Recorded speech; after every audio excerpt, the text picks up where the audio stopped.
YCP హయాంలో జరిగినటువంటి దేశంలోనే అతిపెద్ద లిక్కర్ స్కామ్లో బెదిరించి ముడుపులు వసూలు చేసినట్టుగా ఈరోజు పక్కా ఆధారాలతో బయటపడుతున్నాయి. ఎవరైతే గతంలో బాధితులుగా ఉన్నారో, ఎవరైతే జగన్మోహన్ రెడ్డి అండ్ కో బెదిరింపులకు భయపడి ముడుపులు సమర్పించారో, స్వయంగా వాళ్లే నోరు తెరిచి స్వయంగా న్యాయమూర్తుల ఎదుట, అంటే జడ్జుల ఎదుట తమ వాంగ్మూలాన్ని అయితే ఇస్తున్నటువంటి పరిస్థితి. ఒక రకంగా లిక్కర్ స్కామ్లో జగన్మోహన్ రెడ్డి అలాగే మిథున్ రెడ్డి, పెద్దిరెడ్డిల మెడకు ఈ ఉచ్చు అనేది చాలా బలంగా బిగుసుకుంటుంది. స్పెషల్ ఇన్వెస్టిగేషన్ టీమ్ సిట్ ఏదైతే ఉందో పగడ్బందీగా అన్ని పక్కా ఆధారాలను సేకరించి ఆ కోర్టుల్లో అయితే ప్రవేశపెడుతున్నాయి. అందుకనే మిథున్ రెడ్డికి కింద ఏసీబీ కోర్టు నుంచి ఆ పైన సుప్రీంకోర్టు వరకు ఎక్కడా కూడా మిథున్ రెడ్డికి ఎందుకు బెయిల్ రాలేదు, ఎందుకు కోర్టుల నుంచి రక్షణ రాలేదు అంటే అంత పగడ్బందీగా పక్కా ఆధారాలతో ఆ సిట్ అయితే ముందుకు ప్రొసీడ్ అవుతుంది. సో తాజాగా ఆ ఎస్ఎన్జే అనే ఒక షుగర్స్ అండ్ ప్రొడక్ట్స్ అనే ఒక సంస్థ, అంటే లెక్కర్ అమ్ముకునేటువంటి ఒక సంస్థ తను కొన్ని పచ్చి నిజాలు అయితే ఈరోజు చెప్పడం జరిగింది. స్వయంగా రాజు కసిరెడ్డితో పాటు ఇందులో ఏఐటీగా ఉన్నటువంటి బూనేటి చాణిక్య అనే వీళ్ళిద్దరూ కూడా ఏం చేశారంటే ఏపీ సీఎంఓ పేరుతో ఫోనులు చేసి బెదిరించారంట. అంటే స్వయంగా సీఎంఓ పేరునే లిక్కర్ దందాలో వాడుకున్నారు.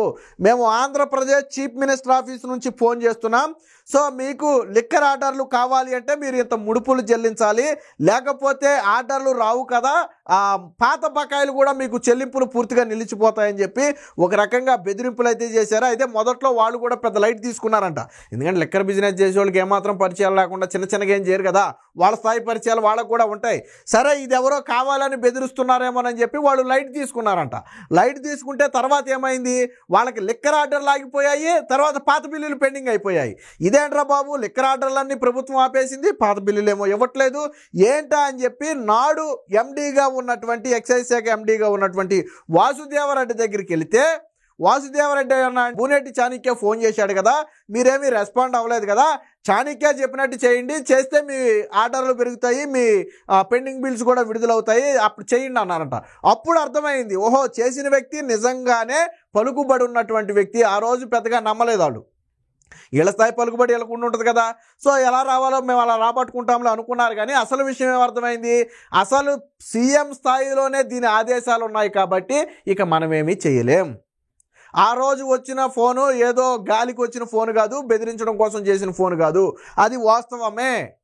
కాబట్టి మనం లిక్కర్ బిజినెస్ చెయ్యాలి అంటే ముడుపులు సమర్పించాలి, లేదా ఏపీలో లిక్కర్ అమ్మటం మానేయాలి. పోనీ అలా మానేద్దామా అంటే ఆల్రెడీ పాత బిల్లులు వాళ్ళ దగ్గర ఉండిపోయినాయి. సో అప్పుడు అర్థమయ్యి ఇక తప్పని పరిస్థితుల్లో మళ్ళీ తిరిగి బూనేటి చాణిక్యకి ఫోన్ చేసి, రాజు కసిరెడ్డికి ఫోన్ చేసి, వాళ్ళు కూడా వీళ్ళు సీఎం వాసుదేవరెడ్డి మాటలు చెప్పిన తర్వాత కూడా బయటకు వచ్చి కొంచెం సదిగ్ధలో పడ్డారంట. వ్యాపారం వీళ్ళతో చేద్దామా మానేద్దామా, ముడుపులు ఇచ్చి చేయాల్సిన పరిస్థితి ఉందా అని చెప్పి ఒక రకంగా కొంచెం తర్జన భర్జన పడుతుంటే, అదే సమయంలో రాజు కసిరెడ్డి, బూనేటి చాణిక్య ఇద్దరూ కూడా పదే ఫోనులు చేసి మీరు ఖచ్చితంగా ముడుపులు ఇవ్వాల్సిందే, లిక్కర్ ఆర్డర్లు రావాలంటే మీరు డబ్బులు కట్టాల్సిందేనని చెప్పి బెదిరిస్తే ఇక తప్పని పరిస్థితుల్లో వాళ్ళకు ముడుపులు ఇవ్వడానికైతే ఒప్పుకున్నారు. కేవలం ఆ ఒక్కు సంస్థే 300 కోట్ల రూపాయల డబ్బులు ఇచ్చినట్టుగా తాజాగా వాంగ్మూలం అయితే తెలిసింది. అంటే చూడండి, చీఫ్ మినిస్టర్ ఆఫీస్ అంటే ఎంత పలుకుబడి ఉంటుంది. సాక్షాత్తు సీఎంఓ నుంచి ఒక ఫోన్ వచ్చిందంటే ఇంచుమించు ఆల్మోస్ట్ ముఖ్యమంత్రి నుంచి ఫోన్ వచ్చినట్టే ఫీల్ అవుతారు. సో ఆ స్థాయిలో ఒక సీఎంఓని ప్రజలకు సేవ చేయడానికో ప్రజా సమస్యలు తీర్చడానికో ఉపయోగించాల్సిన సీఎంఓని జగన్మోహన్ రెడ్డి లిక్కర్ ముడుపుల కోసం వాడుకున్నాడు. ఆ సీఎంఓని దేనికి వాడాడు, బెదిరించడం కోసం వాడుకున్నాడు. ఆ సీఎంఓని స్కామ్ చేయడం కోసం వాడుకున్నాడు. అంటే వ్యవస్థలను ఎంత భ్రష్టు పట్టించాడంటే, పైగా ఇందులో పెద్దిరెడ్డి రామచంద్రారెడ్డి పేరు, ఎంపీ మిథున్ రెడ్డి పేరు, అలాగే విజయసాయిరెడ్డి పేరు, వీళ్ళ ముగ్గురు పేర్లు చెప్పి మేము వాళ్ళ మనుషులం, మీరు ప్రభుత్వంలో ఎవరి దగ్గరికి వెళ్ళినా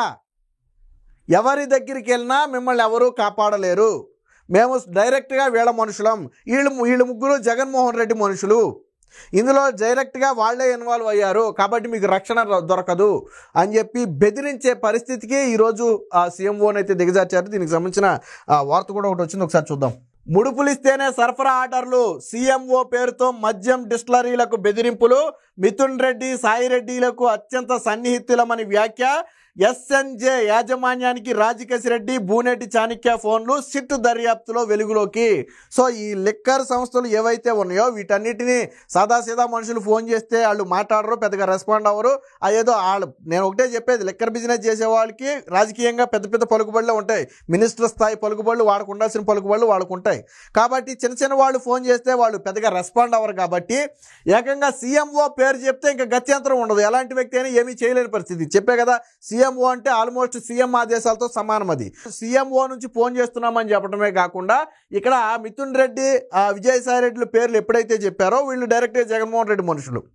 ఎప్పుడైతే డైరెక్ట్గా పేర్లు చెప్పారో దాంతో వాళ్ళు భయపడి ముడుపులైతే చెల్లించారు. మద్యం కుంభకోణంలో వేల కోట్లు కొల్లగొట్టిన వైకాపా ముఠా నాటి ముఖ్యమంత్రి కార్యాలయం సీఎంఓ పేరిట డిస్టిలరీల యాజమాన్యాలకు బెదిరించినట్లుగా సిట్టు దర్యాప్తులో తేలింది.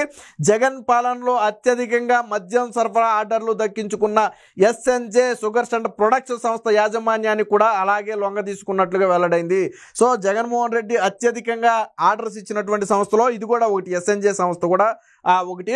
వైకాపా ముఠా తరపున ముడుపుల వసూళ్ల నెట్వర్క్లో కీలకంగా వ్యవహరించినటువంటి బూనేటి చాణక్య A8 2020 అక్టోబర్లో ఎస్ఎన్జే షుగర్స్ అండ్ ప్రొడక్ట్స్ సంస్థ CFO నల్లనన్ మతప్పన్కి అయితే పలుమార్లు కాల్ చేసి, నేను ఏపీ సీఎంఓ నుంచి మాట్లాడుతున్నా, మీ బ్రాండ్లకు ఆర్డర్లు కావాలన్నా పెండింగ్ బిల్లులు చెల్లించాలన్నా మేము అడిగినంత ఇవ్వాల్సిందే అని హెచ్చరించినట్లుగా సిట్ దర్యాప్తులో నిర్ధారణ అయింది. ఈ మేరకు కొద్ది రోజుల కిందట మతప్పన్ న్యాయాధికారి ఎదుటే వాంగ్మూలం ఇచ్చారు. స్వయంగా జడ్జి ముందే ఇలా నన్ను బెదిరించారని చెప్పి వాళ్ళే ఒప్పుకున్నారు.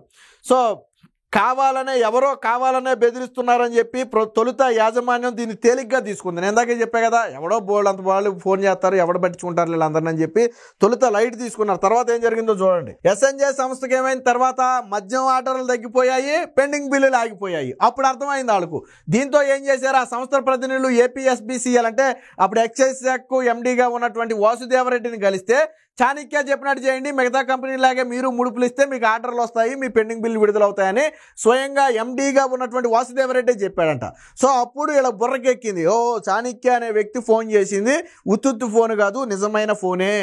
సో నిజంగానే సీఎంఓ స్థాయిలో మాట్లాడాడు, స్వయంగా MDనే మీరు ఆయన చెప్పినట్టు చేయండి అంటే ఇక వాళ్ళకి అర్థమైపోదా విషయం. సో అప్పుడు అర్థమైంది, ప్రభుత్వంలో పడుకుబడి ఉన్నాడు అని చెప్పి ఎప్పుడైతే MDతో భేటీ తర్వాత ఎస్ఎన్జే సంస్థ CMD ఏం చేశాడు, కొంతకాలం ఆగాడు. తర్వాత ఏం చేశాడు, ఇక తప్పని పరిస్థితుల్లో రాజకేశ్ రెడ్డి అలాగే బూనేటి చాణక్యలతో రోజు వేరు నెంబర్ల నుంచి కాల్ చేయటం, వీళ్ళే కాల్ చేసి మీరు ఆర్డర్లు తీసుకోవాలని బెదిరించడంతో తప్పని పరిస్థితుల్లో వ్యాపారం చేయటం కోసం ఆ రోజు రావాల్సి వచ్చింది. ఏపీ ప్రభుత్వంలో మేము అత్యంత పలుకుబడి కలిగిన వ్యక్తులం, MP పెద్దిరెడ్డి, మిథున్ రెడ్డి, విజయసాయి రెడ్డిలకు సన్నిహితులం అని చెప్పి ఒత్తిడి చేశారు. దీంతో వ్యాపారం కోసం సంస్థ ముడుపులు చెల్లించడానికి అంగీకరించింది. దాదాపుగా 2365 కోట్ల మేర మద్యం సరఫరా ఆర్డర్లు తీసుకుని దానిలో వాళ్ళకి ఇవ్వాల్సిన వాటా 300 కోట్ల రూపాయలను తిరిగి జగన్మోహన్ రెడ్డికి అయితే ఇచ్చినట్టుగా తెలిసారు. ఇక్కడ ఇంకో ట్విస్ట్ కూడా ఏంటంటే, ఈ రాజకేశ్ రెడ్డి ఏం చేశాడంటే, ఇదే ఎస్ఎన్జే యాజమాన్యానికి అనుబంధంగా లీలా డిస్టిలరీస్ అనే ఒక సంస్థ ఉంది. సో ఈ రాజకేశ్ రెడ్డి ఏం చేశాడు, ఆ లీలా డిస్టిలరీస్ని తన గుప్పెట్లో పెట్టుకుని, ఎందుకంటే వీళ్ళు కూడా ఏమీ చేయలేని పరిస్థితి, అప్పటికి అర్థమైపోయింది కదా సీఎంఓ స్థాయి ముఖ్యమంత్రి స్థాయి వ్యక్తులని. సో ఆ లీలా డిస్టిలరీస్ అనే ఒక సంస్థను తన చేతిలో పెట్టుకుని దాని పేరు మీదుగా 453 కోట్ల రూపాయలు ప్రభుత్వ ఆర్డర్లు తీసుకున్నాడు. తీసుకున్న డబ్బులన్నీ ఎవరు తీసుకున్నారు అంటే రాజకేశ్ రెడ్డి తీసుకున్నాడు. ఎందుకని, ఆ లీలా డిస్టిలరీస్ మొత్తాన్ని కూడా తన గుప్పెట్లో పెట్టుకున్నాడు. కాబట్టి ఇచ్చిన ఆర్డర్లకు వచ్చిన సొమ్ము మొత్తం కూడా ఈ 453 కోట్ల రూపాయలు కూడా స్వయంగా రాజకేశ్ రెడ్డి తీసుకున్నట్టుగా కూడా సిట్ అయితే గుర్తించింది. ఇది మొత్తంగా జగన్మోహన్ రెడ్డి హయాంలో సీఎంఓని ముడుపుల కోసం బెదిరించడానికి, స్కాములు చేయటానికి, అవినీతి అక్రమాలకు అడ్డాగా వాడుకున్నారు అనేది ఇప్పుడు బయటపడినటువంటి విషయం. ఒక రకంగా ప్రజలకు సేవ చేయడం కోసం, కీలకమైన విషయాల్లో వెంటనే రెస్పాండ్ అవడం కోసం ఉన్నటువంటి ఈ సీఎంఓని జగన్మోహన్ రెడ్డి ఏకంగా అవినీతి కూపంగా మార్చాడని చెప్పి ఇప్పుడు రాష్ట్ర వ్యాప్తంగా కూడా చర్చ నడుస్తుంది.